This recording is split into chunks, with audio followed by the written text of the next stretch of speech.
Hello दोस्तों, मैं सज्जन कुमार आपका स्वागत करता हूं आपके अपने YouTube channel the assessee champions पे। जैसे हमने कल आधुनिक भारत का इतिहास की एक सीरीज़ स्टार्ट की थी, उस सीरीज़ के मुताबिक पहला चैप्टर अपने स्टार्ट किया था भारत में विदेशी कंपनियों का आगमन या यूरोपियंस का आगमन। उसके तहत अपने डिस्कस किया था सबसे पहले यूरोपीय कंपनियों के इंडिया में आने का क्रम।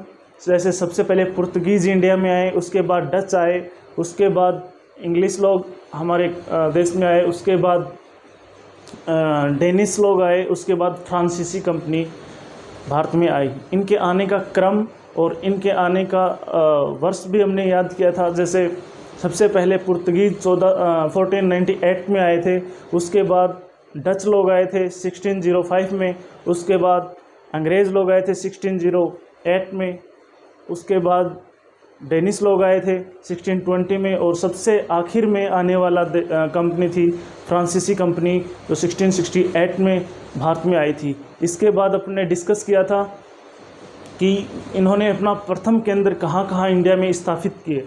तो सबसे पहले कंपनी आने वाली थी पुर्तगीज़ कंपनी। उनका पहला केंद्र कहाँ बना था? केरला में।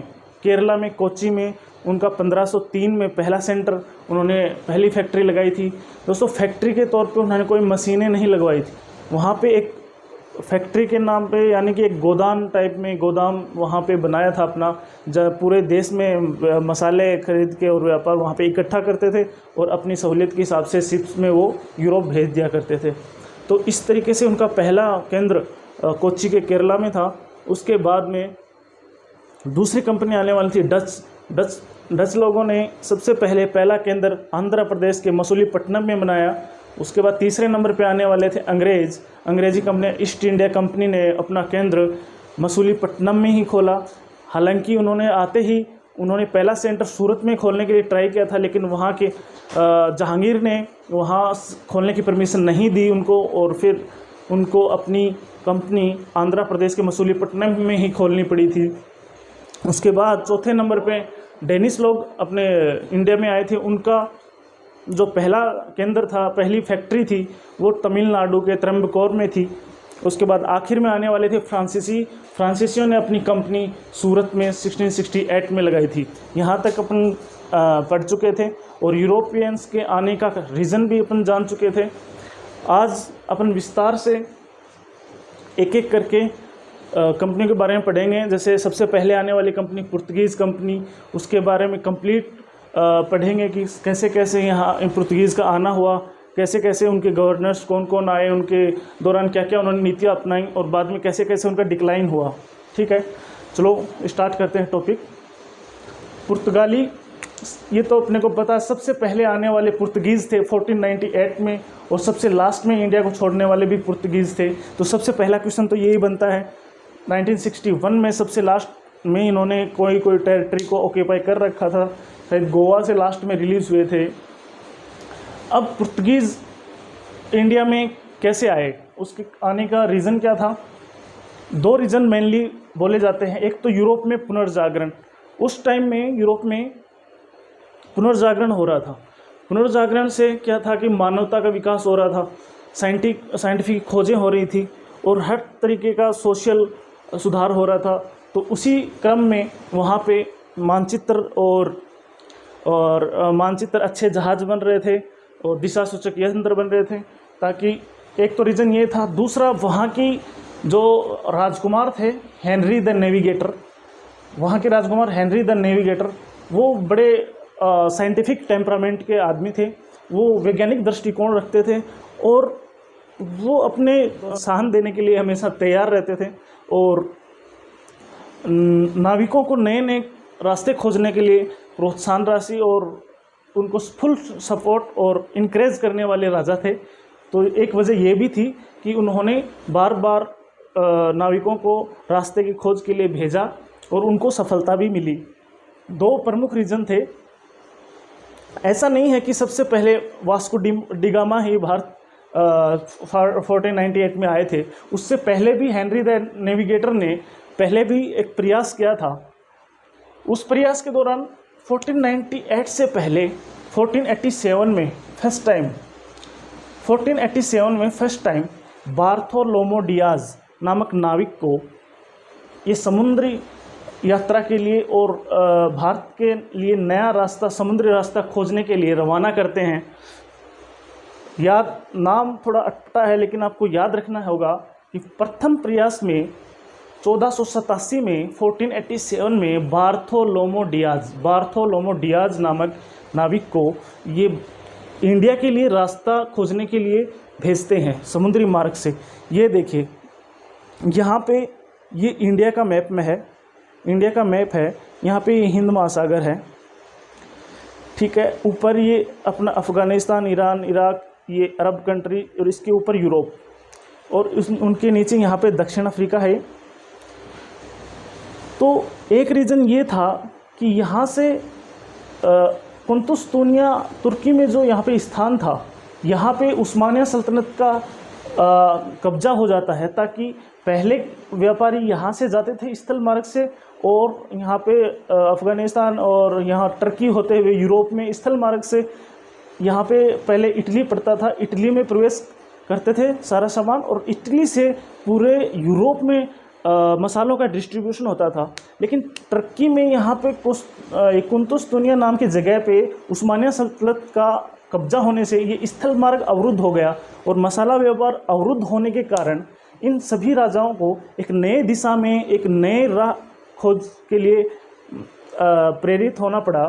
और उसी अभियान के दौरान हेनरी द नेविगेटर, राजकुमार पुर्तगाल के, उन्होंने इसी अभियान में बार्थोलोमो डियाज को यहाँ से भेजा, और इन्होंने समुद्री रास्ते से होते हुए और यहाँ पे अफ्रीका में कैप ऑफ गुड होप यहाँ पे पहुँचे। कैप ऑफ गुड होप ये अफ्रीका के दक्षिणतम बिंदु पे यहाँ पहुँचे। यहाँ से भी इंडिया इतनी दूरी पे था, यहाँ से यहाँ तक इंडिया की दूरी थी, लेकिन वो कैप ऑफ गुड होप की खोज करने वाले पहले यात्री थे, जिनका नाम था बार्थोलोमो डियाज, जो कि 1487 में यात्रा के दौरान यहाँ पहुँचे थे। तो इस दौरान वो यहाँ से वापस लौट के चले जाते हैं, लेकिन राजकुमार हेनरी द नेविगेटर ने हार नहीं मानी। उन्होंने कुछ दिनों के बाद दोबारा से तैयारियां की और अच्छे से दूसरा प्रयास किया, और 20 मई 1498 यानी 20 मई 1498 को वास्को डी गामा के नेतृत्व में एक अभियान दोबारा इंडिया के लिए भेजते हैं, और कैप ऑफ गुड होप उसी रास्ते से जहाँ पे बार्थोलोमो डियाज ने कैप ऑफ गुड होप की यात्रा की थी, उसी रास्ते से सबसे पहले Vasco D gamma cap of Good hope पहुँचते हैं। इससे आगे फिर ये यहाँ से किनारे किनारे होते हुए और यहाँ से इंडिया के मालाबार तट पे, ये इंडिया के ईस्टर्न वाला कोरोमंडल और इधर वाला वेस्ट में जो तट है इसको मालाबार तट बोलते हैं। तो मालाबार तट पे यहाँ पे पहुँचते हैं फर्स्ट टाइम। उससे पहले देखो, दोबारा से देखते हैं। सबसे पहले Bartholomew Diaz Cape of Good Hope की खोज करके वापस चले जाते हैं। हेनरी द नेविगेटर ने सेकंड प्रयास में वास्को डी गामा को उसी रास्ते से कैप ऑफ गुड होप से आते हुए और भारत पहुंचते हैं। भारत पहुंचने में उनकी एक गुजरात यहाँ पे पड़ता है इंडिया में, एक गुजराती यात्री अहमद मजीदी उनकी हेल्प करते हैं, क्योंकि यहाँ पे जहाँ मालाबार तट पे पहुँचते हैं, यहाँ पे कालीकट नामक जगह पे पहुँचते हैं। यहाँ पे जमोरिन नामक शासक का शासन था, तो उनको उस शासक से मिलाने के लिए गुजराती यात्री अहमद मजीदी ने उनकी हेल्प की थी। Vasco D gamma by the help of Gujarati यात्री अहमद मजीदी मालाबार तट पे कालीकट के शासक जमोरिन से मिलते हैं। जमोरिन कालीकट का शासक था उस टाइम, और उनकी हेल्प की अहमद मजीदी ने, और इसी अहमद मजीदी की मदद से वास्को डी गामा कालीकट के शासक जमोरिन से मिलते हैं और उनका जोरदार जमोरिन उनका अच्छे से स्वागत करते हैं, और यहाँ पे इस तरीके से वो इंडिया पहुंचने में कामयाब हो जाते हैं। इसके बाद हम देखेंगे, देखो यहाँ तक सारे फैक्ट हैं और सारे ही इंपॉर्टेंट क्वेश्चन बनते हैं। जैसे कि यहाँ का राजकुमार, कहाँ के राजकुमार को द नेविगेटर की उपाधि मिली? तो द नेविगेटर पुर्तगाल के राजकुमार थे, हेनरी द नेविगेटर। अच्छा, इनको हेनरी द नेविगेटर की उपाधि क्यों मिली? क्योंकि इन्होंने अपने जीवन का बहुत सारे साल समुद्री रास्ते खोजने में ही निकाल दिए थे। तो इस वजह से इनके डेडिकेशन के लिए इनको द नेविगेटर की उपाधि मिली थी। अच्छा ठीक है, ये एक फैक्ट था। सबसे पहले ये फैक्ट तो आपको याद ही है, 1498 में आए थे, 1961 में गए थे। यहाँ के राजकुमार हेनरी द नेविगेटर थे। दूसरा फर्स्ट प्रयास इनका 1487 में थे। जो यात्री आए थे वो उनका नाम था बार्थोलोमे डियाज, उनने केप ऑफ गुड होप की खोज की थी। ये सारे इंपॉर्टेंट क्वेश्चन है। उसके अलावा दूसरा अभियान 20 मई 1498 में हुआ था, उसका नेतृत्व वास्को डिगामा ने किया था। वास्को डिगामा ने गुजराती यात्री अहमद मजीदी की सहायता से कालीकट के राजा जमोरिन से मिलते हैं और उनका स्वागत होता है। इसके बाद हम देखते हैं कि वहाँ पे इन्होंने पुर्तगालियों ने कैसे कैसे अपने शासन का विस्तार किया इंडिया में, वो देखते हैं। देखो ये Estado the India, Estado India नाम से पुर्तगाल में ये कंपनी बनी थी। इसी को इंडिया में पुर्तगाली ईस्ट इंडिया कंपनी के नाम से जाना जाता था। एस्तादो द इंडिया 1498 में बनी थी, उसी साल इंडिया में प्रवेश भी करती है। इनका फर्स्ट केंद्र, इसके बाद ऐसे बोला जाता है कि वास्को डी गामा इसके बाद दोबारा पुर्तगाल चले जाते हैं और काली मिर्च लेके जाते हैं यहाँ से, उसमें उनको 60 गुना मुनाफा होता है। इसके कारण वहाँ के राजा ने दोबारा एक कंपनी बनाने का निर्णय लिया और कंपनी के थ्रू वहाँ से व्यापार इंडिया से करने का निर्णय लिया। और दोबारा वास्को डी गामा के नेतृत्व में एक दल भेजते हैं और उन्होंने फर्स्ट अपनी कंपनी केरला के कोच्चि में 1502 में आके 1503 में फर्स्ट अपना इस्टेब्लिशमेंट कंपनी का कोच्चि के केरला नामक जगह पे करते हैं। अच्छा, इनका ये सभी फैक्ट इंपॉर्टेंट क्वेश्चन बनते हैं। देखो कंपनी का नाम था, सेकंड फर्स्ट केंद्र कहाँ पे था? केरला कोच्चि में 1503 में। सेकंड कंपनी उन्होंने कहाँ लगाई? सेकंड फैक्ट्री कहाँ लगाई? सेकंड फैक्ट्री भी केरला के कन्नूर में लगाई, वो 2 साल बाद 1505 में लगी। अच्छा, 1505 में जब फैक्ट्री लगाते हैं तो उनके साथ देखिए, सबसे पहले यहाँ पे केरला में जब यहाँ साउथ में मसाले लेकर अरब के यात्री यहाँ स्थल मार्ग से और अपना व्यापार यूरोप तक पहुँचाते थे, तो अरब यात्रियों का यहाँ पे एकाधिकार था। अब जो ही इन्होंने अपनी फर्स्ट कंपनी 1503 में यहाँ पे स्थापित की और इन्होंने समुद्री मार्ग से बिना इनके किसी इंटरफेयर के, बिना अरब व्यापारियों के इंटरफेयर से इन्होंने खुद से माल खरीदा और व्यापार करना स्टार्ट किया, तो उनके एकाधिकार को ठेस पहुंची और अरब यात्रियों ने इनको समुद्र में यहाँ पे समुद्र में इनसे युद्ध करने की कोशिश की ताकि ये उनका एकाधिकार बना रहे अरब यात्रियों का, अरब व्यापारियों का। इसके लिए अगली बार जब ये लोग आए तो इन्होंने अपने गवर्नर और सैन्य शक्ति के साथ इंडिया में आए। तो इनके प्रथम गवर्नर जो इंडिया में आए थे उनका नाम था फ्रांसिस्को द एल्मीडा। ये भी इंपॉर्टेंट क्वेश्चन बनता है, पुर्तगालियों का पहला गवर्नर कौन था जो इंडिया में आया था? पहला गवर्नर था फ्रांसिस्को द एल्मीडा।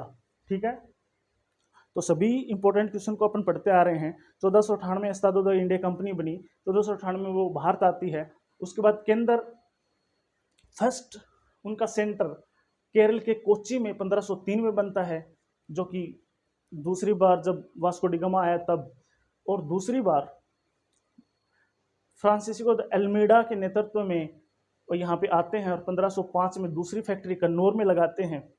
उसके अलावा एक क्वेश्चन है, पुर्तगाल के शासक। अच्छा, जिस टाइम पुर्तगाली कंपनी इंडिया में प्रवेश करती है तो इंडिया में किसका शासन था और उस वक्त पुर्तगाल में वहाँ के शासक कौन थे? देखिए, पुर्तगाल में उस टाइम शासन था मैनुअल प्रथम का। मैनुअल प्रथम वहाँ के राजा थे और डॉन हेनरिक, जिसको द हेनरी द नेविगेटर के नाम से जाना जाता था, वो वहाँ के राजकुमार थे। डॉन हेनरिक उनका नाम था, हेनरी द नेविगेटर उनको उपाधि दी, नेविगेटर की उनको उपाधि दी गई थी। तो पुर्तगाल का शासक मैनुअल प्रथम के हाथों में था। ये इंपॉर्टेंट क्वेश्चन बनता है यहाँ पे, मैनुअल प्रथम। इसी तरह इंडिया में जब पुर्तगाली कंपनी आती है उस टाइम उत्तर भारत में दिल्ली सल्तनत का पीरियड चल रहा था। दिल्ली सल्तनत में उस टाइम लोधी डायनेस्टी राज कर रही थी और सिकंदर लोधी दिल्ली के राजा थे, जो गुलमुखी नाम से कविताएं लिखा करते थे। सिकंदर लोधी का शासन था दिल्ली में।